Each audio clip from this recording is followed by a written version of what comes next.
So we've got part 2 of Court Me Cowboy, and we're going to finish this book hopefully tonight. And if there's time, I will sing for you a couple of songs before I go do a light workout. Tonight I think I'm going to try and conquer the bike again. So we'll just see how that happens. He snorted. For what? Quitting, getting married, not inviting him to the wedding? For not conforming to what he wants me to be, she sighed. He didn't have any control over me and when I was growing up, so no say in how I was raised, and so no interest in me.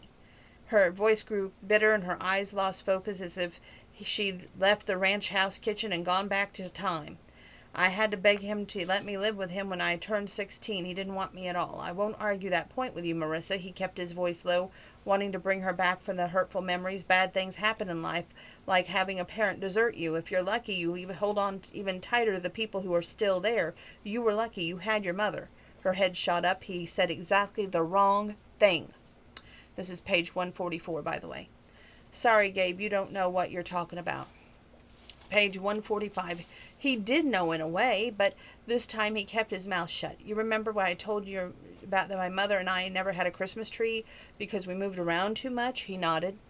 We moved so often because my mother couldn't settle down for very long, as in stay with one man for more than a few months. Shaking her head, she added, Mother changed men more often than I changed my mind about what I wanted to do when I grew up. And trust me, I always didn't want to know if I wanted to be a chef. That came gradually after years of doing cooking for the two of us and the latest lovers. She toyed with the salt shaker and pushed it aside, passing it from hand to hand. Oh, she loved each and every one of them for as long as that feeling lasted. She laughed without humor. She couldn't have married any of them anyway. Oh, no. Give up that monthly alimony check that managed to reach her no matter how often we moved, because of course Father kept tabs. I'm sure he was good at then as he is now, gathering background information. She tilted the salt shaker, dribbling white crystals almost grain by grain onto the tabletop, just as she was dropping one heartbreaking fact after another. He thought about stopping the conversation, but maybe talking about her past helped her push away the thoughts of the present and that telephone call. And of course her hand shook, sending a shower of salt onto the table, and she couldn't have let me live with Father. No, that would mean giving up her monthly child support check. Please don't tell me that you think that couldn't be true. I know what she thought. I know what she did. I know what she let happen for sake of that extra check. Under the edge of the table, he fisted his hands against his thighs. Sure, he knew that what was coming, and not certain at all that he could block his reaction. I'm not surprised she wasn't jealous that some of her boyfriends paid so much attention to me, or maybe she was. Maybe that's why it happened once too often and managed to get Father to agree to let me live with him. She didn't offer a protest. Sweetheart, I'm sorry. Sorry wasn't good enough, but what more could he say? She cupped half a hand at the table's edge and swept the loose salt into her palm and then closed her fingers in a white-knuckled fist. It seemed Father felt I needed to hear that I'm just like my mother. That's crazy talk, Marissa. Why'd he say that? You left behind a string of men? Of course not.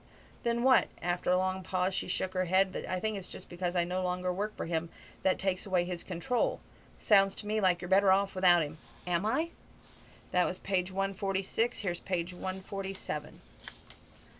Sure, and maybe you've got no other family or no other place to go, but you've got a place here, he blurted out without that statement, without giving it a moment's thought, which didn't matter because he meant it. He felt for her, having such a jerk of a parent. Much as he missed his mama and suffered from not having her around, Marissa had run up against a whole nother situation. She would have been better off never getting involved with her daddy to begin with. Then again, she'd have never been stuck with another worthless parent. All the more reason for their own children to grow up in a good environment on the ranch with two parents. Couldn't Marissa see that? Page 149. She hadn't lied about being pregnant. It stood to reason that she wouldn't lie to him about being the father either, truth to tell.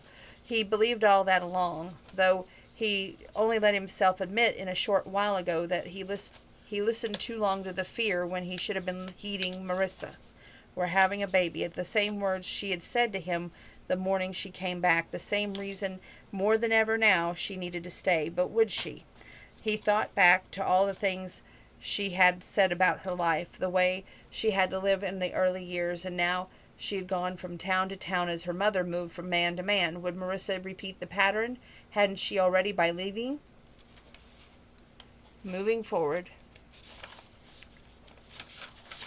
Page 168, 169, and 170. I'm sorry, I didn't know that it would affect you this way to see these things. She tightened her grip. It must have been hard losing your mother, but you shouldn't pack all these memories away. You're so lucky to have these memories. He laughed, a guttural gust of sound without a trace of humor. Give it up, Marissa. You're the only one with a happy family fantasy. Don't try transforming it into mine. I didn't lose my mother. She lost me and Daddy and Granddaddy. I don't understand. I was 6 years old, not even Kevin's age, when she walked out on us. He dropped his arms to his sides, pulling her hands free of his wrists. She took off. Left. Vamoosed. You get the idea. Here one day, gone the next. And I never saw her again. Coldness swept through her.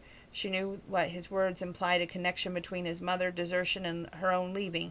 What could she ever do to make things better between them? What could she ever say to take away his pain? Tears filled her eyes. Though the sudden blur, she saw him clench his fist, saw the cords in the neck tighten, a vein in his temple pulse, and raw fury turn his eyes from black.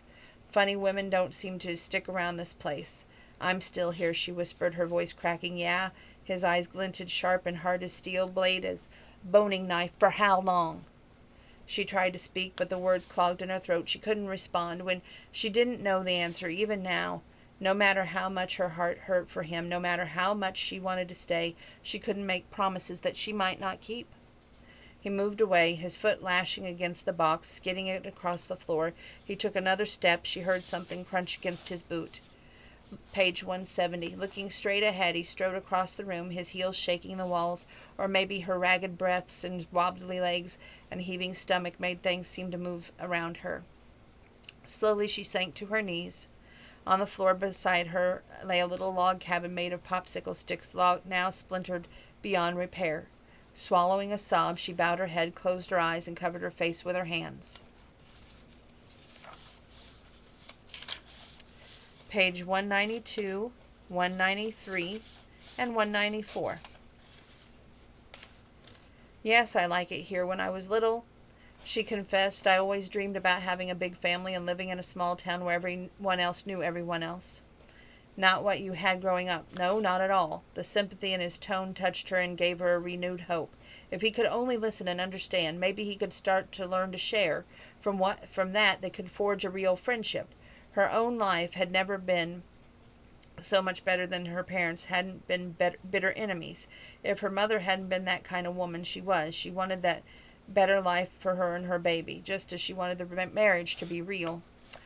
Page 193. The thought stole her breath. For a moment she couldn't move, couldn't hear Gabe's voice until his sudden emphasis told her she had missed something. But you're here now in Dillon. I'm here now. She agreed. Gabe? She had an appointment with Doc the next afternoon. She hesitated to mention it, knowing now Gabe had reacted when she first told him about the appointment, knowing he would recall another 3-week anniversary, 3 weeks they had been married when she left him. But she wanted him to go to the doctor with her, to share this with her, and be a real husband. Tomorrow I'm going to the docks for an ultrasound. I'd like you to come. She waited for her heart pounding. I'll be there, he murmured. They lay there in silence. Gradually her heartbeat slowed. After a while he spoke again in the same soft tone. One thing I wanted to find out since Christmas Day at Mrs. G's. What? Something Kevin never got around to asking you. What's your best Christmas gift ever? She turned her head to look into his light brown eyes and then glanced away, afraid her own eyes might reveal too much. But as soon as this question about how she felt about being in Dillon, she had to answer him truthfully. Page 194. This one, she whispered. This was the best Christmas ever. Moving forward. Page 211. Things were different last time, she began. We didn't have a child to consider, and even then I left you a note. Note or not, doesn't matter. You're all the same. All? That one word pierced her heart. How many people had Gabe in the past, leaving him so wary of forming a commitment, leaving him so resistant to accept love? Slowly she closed the door and hung her coat on its usual peg. She took the very seat that had occupied the morning of her return to the ranch. So much had gone on in these very few short weeks, and clearly so much had yet to happen. She thought back to those bits of memories of personal information Gabe had seen fit to reveal to her. Another drawback to marrying quickly without getting to know him first. You said to me once that women don't stay on this ranch. I thought you meant your mother and then me, the two of us, but just now you said all." He remained silent. Tears of frustration pricked behind his eyelids. "We're back where we started months ago. How can I understand if you won't open up to me?" He looked away. "You just said you're all the same." She forced a teasing note into her tone. "Just how many wives have you had, anyway? The grapevine didn't tell you that, too?" Her patience snapped. So did she. If it did, would I be asking? A sinking feeling in the pit of her stomach made her wish she held back the words. She never thought about the other women in Gabe's life. She had wanted to be the only one. He crossed his arms over his chest. "I was engaged once before. The girl grew up here. You'd think she'd stick around for a small town, wouldn't you? What happened? She got bored, wanted more, took off for the next big city. Here one day, gone the next, just like my mother. And just like me." He said nothing. "They were all behind your references to big city, weren't they? All those times you called me a city gal." She took her deep breath, hoping to control her dismay. It didn't work. "How could you compare me to them, Gabe? With what I told you about the night, about always wanting to live in a small town. You lived here and you left." "It's not the same." She leaned forward, gripping the edge of the table. "They left and they never came back, but I did. You can't hold me up against them." He didn't answer. "When I left, it wasn't because I wanted to live in a big city. It was because we weren't working together. We weren't a team," she sighed. "If you would have given me just the tiniest bit of encouragement. That courting stuff again, is that all you want from me?" Her breath caught so sharply, her chest ached. "That's so unfair, Gabe. That's not what I asked from you. Not before I left, and not before when I first came back again, and you know it." She paused, waited, and went on. "I wanted you to open up to me, to be equal partners. That's all I ever wanted." A sudden thought hit her. She raised her hand to her mouth, holding back a cry of anguish, steadying herself for what she needed to say. "You don't trust me, do you?" This time she didn't wait for a reply that would never come. "The first day that I went shopping in this town, you insisted on going with me.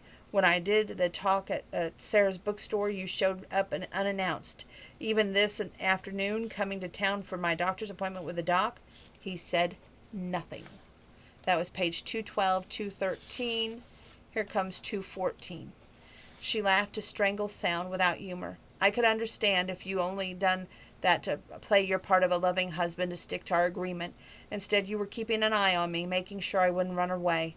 Or maybe you were making sure that I would, and you just wanted to confirm it." Again he refused to respond.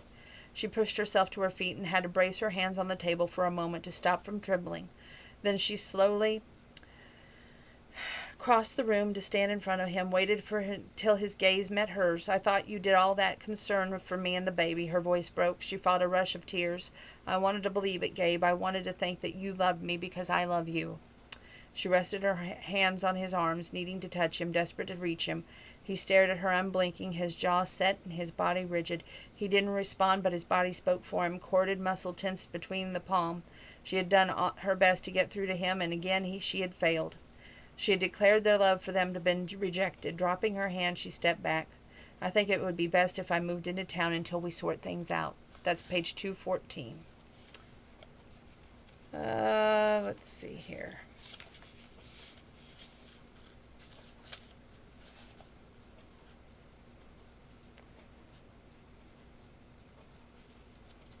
I'm trying to figure out why I marked 215. Maybe it'll come to me.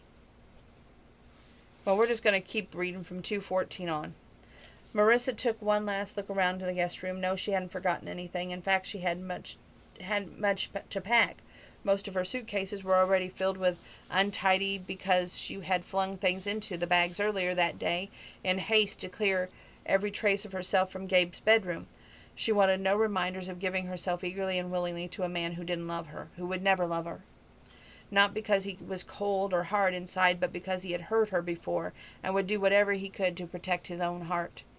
She, knowing nothing of this, had done exactly the wrong thing and had lost any chance she might have had with him when she left so soon after their honeymoon. Today, the partially packed bags had made it easier for her to move back to the guest room.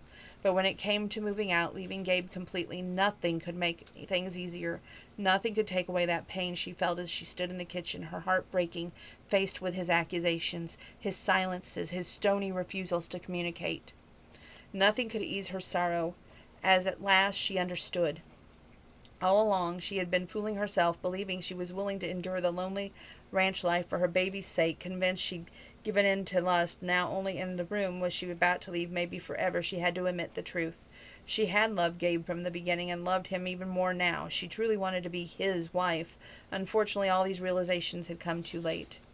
He might want to be a real father, but he would never be able to trust her or any woman enough to become a real husband.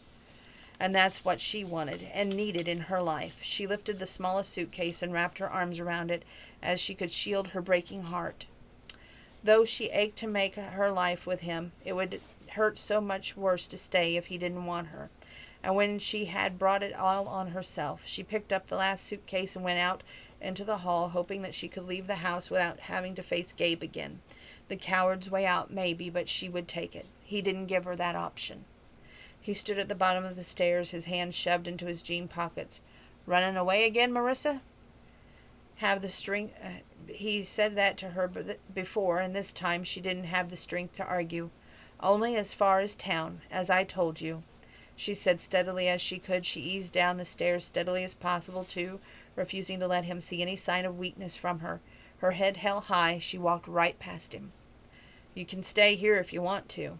The words jerked her to a halt. Her body trembled in a rush of hopeful anticipation. She stood unmoving, praying as Gabe went on. "You can move back into the guest room and stay there. We can raise the child together and keep our lives apart." She remained still, barely breathing, needing a moment to find her voice, wanting to weep at his dry, unemotional offer when she craved so much more. Page 217. Finally, she found the strength to turn back to him. "The situation hasn't changed from what it has when I first left, Gabe. You haven't changed. But I have. For me, for our original agreement, it isn't enough." Her voice sounded much steadier, her words much more determined than what she had expected. Both rang with the conviction of what now she truly believed. Despite that, she couldn't leave him without giving him one last chance, giving herself one more try to see if he really had hardened his heart to her. "I'm not going to accept a one-way commitment, Gabe. I want a real marriage in every aspect. You can be a father to our child. You are our baby's father, but I can't accept what you're offering. Because what I need, what we both need, is a full, loving relationship, and I won't cheat either of us out of it." He didn't respond. She tightened her grip on the suitcase and blinked tears away. This time she couldn't keep her voice from trembling. "I have to go now, Gabe." He looked at her, his eyes dark and intense and filled with emotion that she couldn't name. An emotion that he wouldn't even acknowledge. And she knew their relationship, such as it was, such as it ever had been, was over. Not knowing where else to go, Marissa had fled to the bookseller. Sarah had taken one look at their face and gone to the closed sign on the front door. "I don't know what to do now," Marissa confessed as she accepted the cup of tea that Sarah held out for her. Page 218. In all these years of moving from city to city with her mother, she had learned not to get too close to people because she wouldn't be around very long. In these years with her father, she'd spent more time studying than socializing. Sarah Jones was the closest thing to a best friend Marissa ever had. She unburdened herself telling Sarah about her history and her heartbreak, all in a torrent jumbled of words. Finally, exhausted mentally, physically, and emotionally, she took a sip of her tea. Oddly enough, the hot brew seemed to calm her, or maybe it was Sarah's soothing presence. "I know he cares about me and the baby, Sarah. He offered to paint the baby's room, insisted on it, really. I even though he could have kept me away, and when we were at the doc's office, he saw the ultrasound." She swallowed hard and repeated fiercely, "I know he cares, but he won't let himself love us because of what I did." She shook her head. "Maybe the next woman he meets won't make the same mistakes. Maybe he'll be able to love her and trust her." "Marissa, that man has issues with trust won't be resolved in the next minute, and they begin long before you met him. I know, but I'm to blame for how he feels now." "No. He's to blame for being pig-headed enough not to see what's right in front of him. And I'm not just meaning that about you. His fiancée?" Brows raised in surprise, Sarah nodded. "He told me about her finally today. I can't honestly speak about his mother because she's been gone so long that I can barely remember her.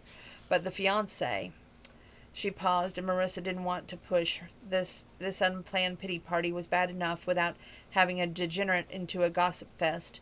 Dylan was already had a big enough grapevine, as Gabe had told her. Yet it certainly hadn't spread the news to her about the fiancé. He had stunned her completely when he told her. Her heart might have ached from that news, not with jealousy, as might have expected, but envy. Had he willingly courted that other woman without having it to demand it? Had he loved her before she left him and went away? Had he trusted her as he never had Marissa? The last thought stole her breath, hitting her with a bitter truth that she hadn't understood until that very moment. I thought he didn't trust me now because I had left him once before, but he never trusted me at all, Sarah, not even when we first came to the ranch after we were married. From the very beginning he never thought I would stay. He never even gave us a chance. That's likely true, after his mama left, and then years later that other one. Well, let's just say he didn't use the brains he'd been born with when he hooked up with her. She was nice enough, but not meant for him, and not meant to be a rancher's wife either. Neither am I. Page 219. Page 220. Sarah's eyes narrowed. I'm thinking that's not the real Marissa talking. In spite of her predicament, she found one corner of her mouth curling in a smile. No, that wasn't the real Marissa Miller talking, not anymore. Not now. She knew exactly what she wanted, and she had told Gabe such a short while ago what she deserved. You're right, she agreed, but you have to admit I did hurt him when I left so soon after we were married. Sure you did. There's no getting around that. But he had been hurt no matter where you'd gone, and from what you've just been telling me, he's got to shoulder some of the blame. I suppose so. The fact is I did, and now I have to face the consequences. She set the teacup down on the edge of Sarah's big oak desk. She had made another decision. May I use your phone? Sarah looked apprehensive. Don't you think you might need some more time? Marissa shook her head. Don't worry, it's not Gabe I'm calling. It's another man I need to stand up to. She surprised herself by laughing aloud at Sarah's expression. If she could only laugh, she could survive. She could do whatever she needed to do. Gently she swallowed she swatted her friend's arm. Swallowed her friend's arm. I'm talking about my father. Oh, Sarah nodded. In that case, I best go back to dusting the bookshelves. Page 221. Left alone in the privacy of a small office, Marissa dialed the long-distance number of her father. New York headquarters. He would be back from Europe now, and his cool voice would come through the telephone receiver. After she had gone through a series of secretaries and assistants, of course. His cold tone would never bother her again, no matter how much he thought that she was like her mother. She was also her father's daughter. She could be as cold and precise as he could. She was tough, strong enough now to stand up to him. After all, she'd been strong enough today to do the right thing, to leave another man who didn't love her. Page 226, 227, 228, and on. Marissa, Sarah stood in the doorway. You've got a visitor. Marissa's heart leaped. Gabe! She could barely believe it. After everything he wouldn't do, everything he refused to say, he had to come see her, but Sarah shook her head. It's not him. Oh, she linked her fingers across her stomach, trying to hold back the hurt, then gave Sarah a smile, small and crooked maybe, but genuine smile. Only 48 hours in your company, and already you can read my mind. Why can't men catch on as quickly, or at least one particular man? Page 227. If we knew that, Sarah said, we could save the world. Bitterness and mirth mixed in Marissa's laugh. That's probably true. Is it Doc again? Doc had visited her the evening before, as full of kindness and concern as always. But he'd have office hours now. Or Mrs. Garnett? He says he's your father. She gasps. Marissa gasps. Father? That's impossible. Tall and thin, white hair, and nothing personal, but a voice that could chill a side of beef. Stunned, Marissa nodded. That sounds right. You want me to send him back here? Yes, please. A moment later he walked into the room. She swallowed hard. What brings you to Dillon, Father? Our conversation yesterday was not productive. In what way? Have you found out yet whether that cowboy is prepared to take care of that child? That cowboy is my husband, and his name is Gabe Miller. Her words triggered a memory of this time another phone conversation of Gabe taking the receiver from her and announcing that he was her husband, and yet he was hanging up on her father. Gabe and I haven't come to any agreement yet. That's not acceptable. Page 228. Excuse me, she asked, astonished by that statement, and all too aware of his icy tone. and matched her own when she felt more frustrated with Gabe. She winced. She was more her father's daughter than she realized. Obviously, the man isn't willing to take care of the child, and I am. Yes, he'll be my heir. That's not enough. Of course it not. I have outlined my plans. You'll come back with me to New York. You will have the use of Fifth Avenue penthouse and live in child care. Should you wish to return to work, you will always have a choice of your Manhattan hotels. She shook her head. Be reasonable, Marissa. It's a win-win situation. She wanted to cry at the coldness of his offer. As cold as one Gabe had made her, to live with him but keep their lives apart. No, Father, it's not a good situation for any of us, and for the baby it's not a business deal. She took a deep, steadying breath. What will you give him? What I gave you from time to time when you came to live under my roof, the roof that you have over your head, every opportunity for the best schooling, gainful employment, everything that matters. Marissa studied her hands. How did she have such luck that the two men closest to her cared nothing about what really mattered? She was looking for love, something neither of them was capable of giving, and in a way, Father had been right. She was acting like her mother after all, though not the way he had met. They were both looking for love, but while her mother went from man to man, Marissa wanted a lifetime of love, and now she knew she deserved it. Unlike her mother, she would have had the real thing someday. That's why she loved Gabe. She couldn't stay with him, because he couldn't love her. That's why she couldn't accept what Father had offered.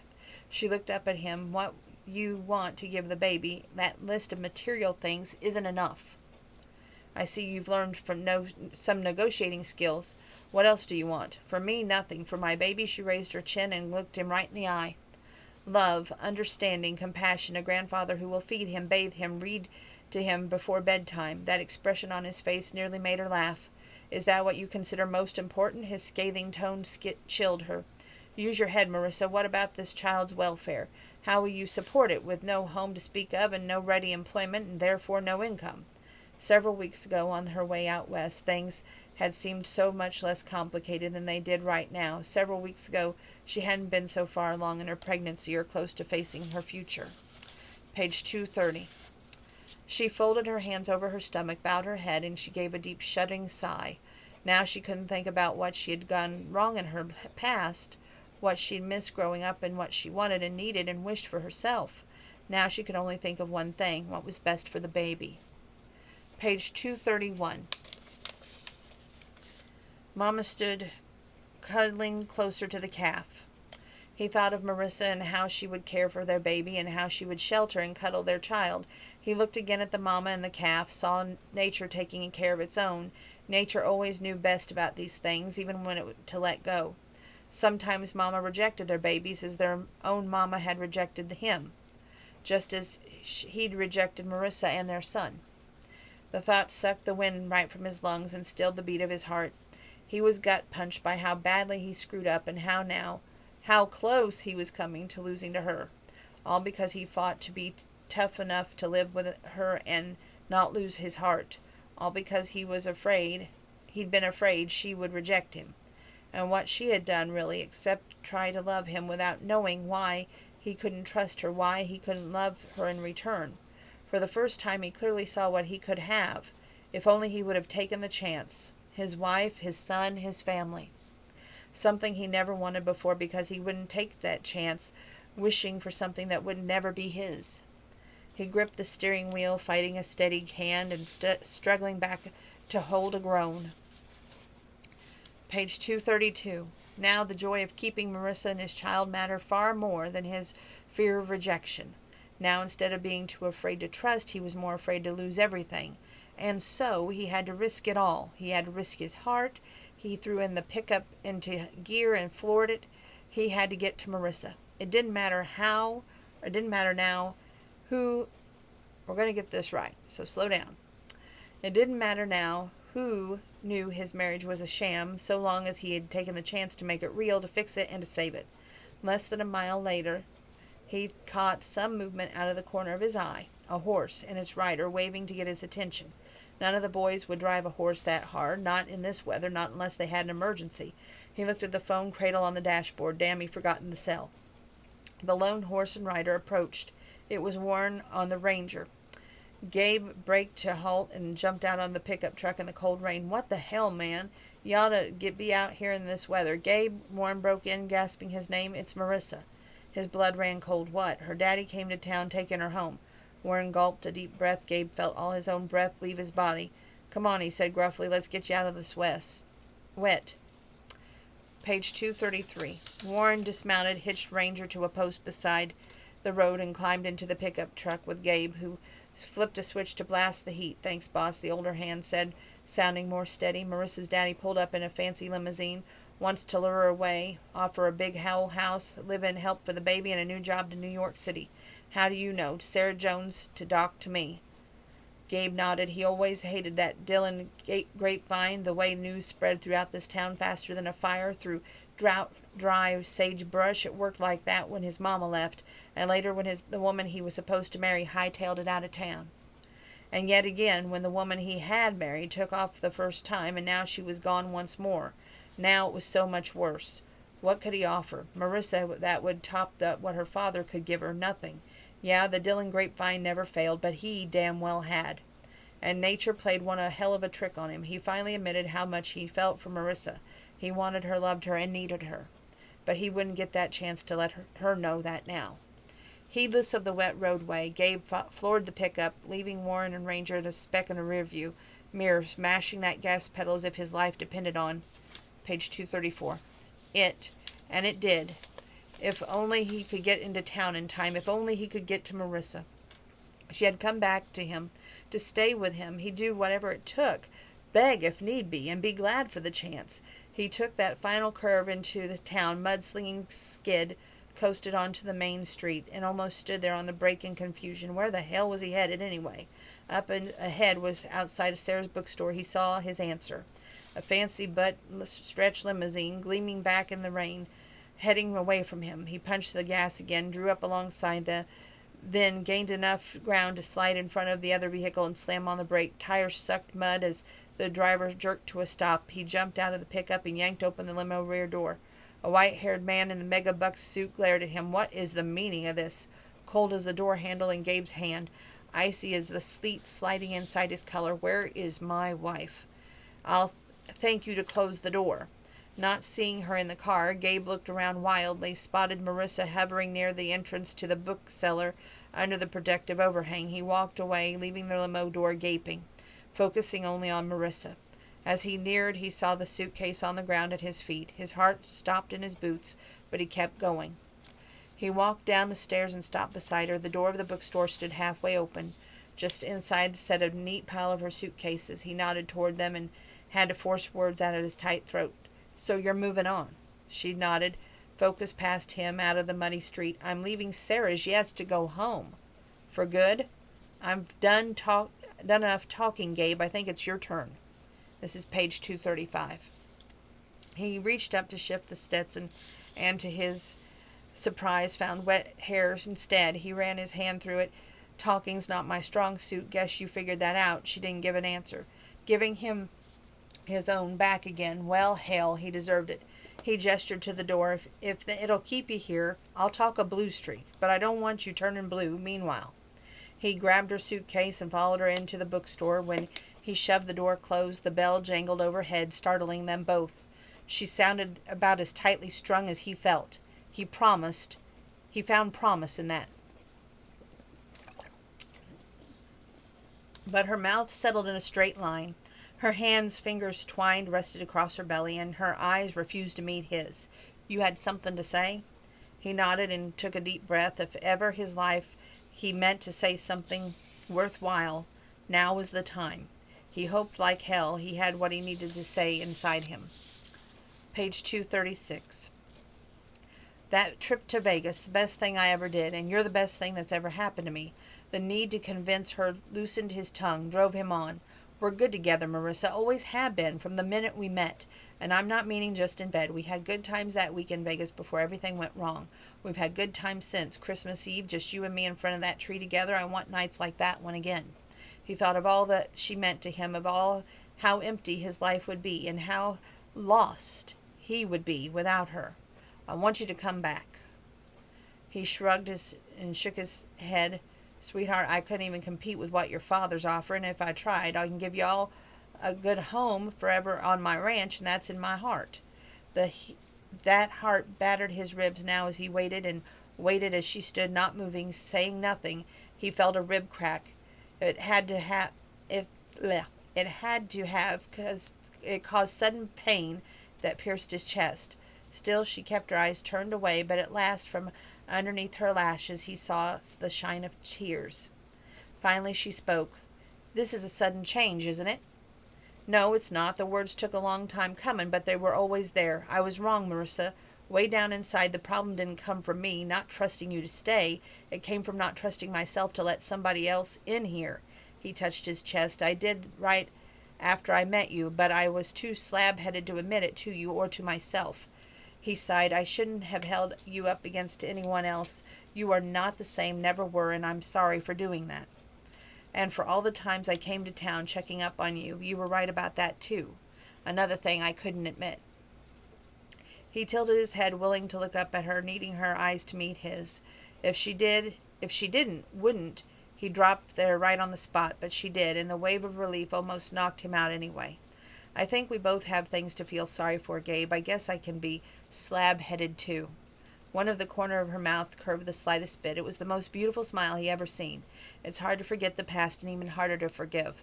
Maybe sometimes it's best to let go." He nodded. "Yeah, I know. But I've come to about the same conclusion, letting go of the past, concentrating on the future. I wasn't sure we could have a future. I thought that what we had between us was just lust, sex, and sparks. We do." She glared at him, but that lopsided smile returned. "Yes, we do, yet we have so much more. All along I was trying to keep a physical relationship separate from an emotional one, when we really belong together." "That's why you asked me to court you?" "Partly, but mostly because I wanted it," she shrugged. "I wanted to feel like my life was normal for once." "What's normal?" She laughed. "You know, when it comes right down to it, I'm not sure. Neither of us has had much experience in normal, do we?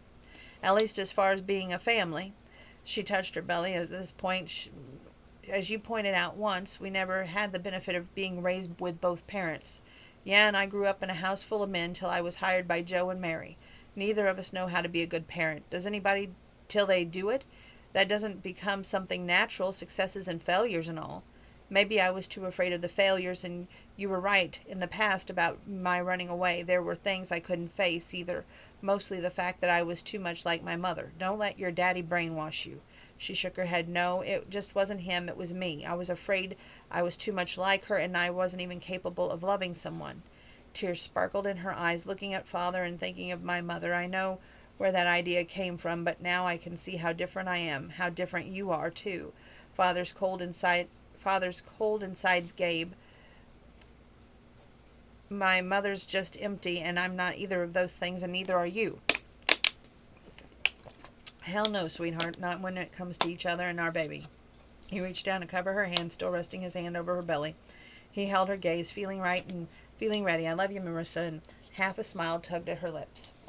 "I know," she whispered, her voice breaking. "I love you too. I always have." He had to shut his eyes to brace himself against the rush of thankfulness overwhelming him. She loved him always, in spite of what he had done. It was more than he deserved. When he opened his eyes again and looked into hers, he saw a tear hanging on the bottom lash. She blinked it away. "You were right again today, too, Gabe." Her voice caught on a sob. "I'm moving on, but this time I'm going to go back to the ranch to stay, because I know that's where my home is, with you." He swallowed hard, dropped his hands to his side, and pressed them tight. "I want to do this the right way, Marissa, and this isn't about lust or sparks or even sex. It's just about being honest with you now and forever." "I like that," she said. "Can't promise that I'll always remember to say those pretty words or to bring you nice things. That's not what I need or not what I want." She took a deep breath and stared straight into his eyes, straight into his soul. "Can you promise to love me?" "Done." "Do you believe that I'll stay?" He smiled. "That's what it all comes down to, isn't it? The loving and the trusting." "Yes," she said, "just that." He drank in the sight of her for a long, long time. She stood there looking up at him with her hazel eyes, dark, full with emotion, but steady and clear. She was there for him now, always would be, and he knew that. Page 240. He reached for her, cradled her hips with his hands, brushed his thumbs against the side of her belly, brought the three of them together the way they belonged. "I believe in us, sweetheart." He said that from his heart. "And you can trust me on that." There's an epilogue, but I'm not going to read it just like normal because I want you to pick up this book. And I'm going to give it a 15. So that's a must read, okay? But it's not over the top because it didn't have that over the top notch for me. So there you go. Another book review done. I have one book that I have not reviewed that I have read, and hopefully in the future I will get that one done. It's like every page I marked on that book, so it was that good. So be prepared for that one. And hopefully I won't have to take too many sips of water during it. But I've had fun doing these book reviews with you, and I look forward to doing more in the future. God bless. Wash your hands. Keep your social distance. Wear your mask. And united we stand, divided we fall.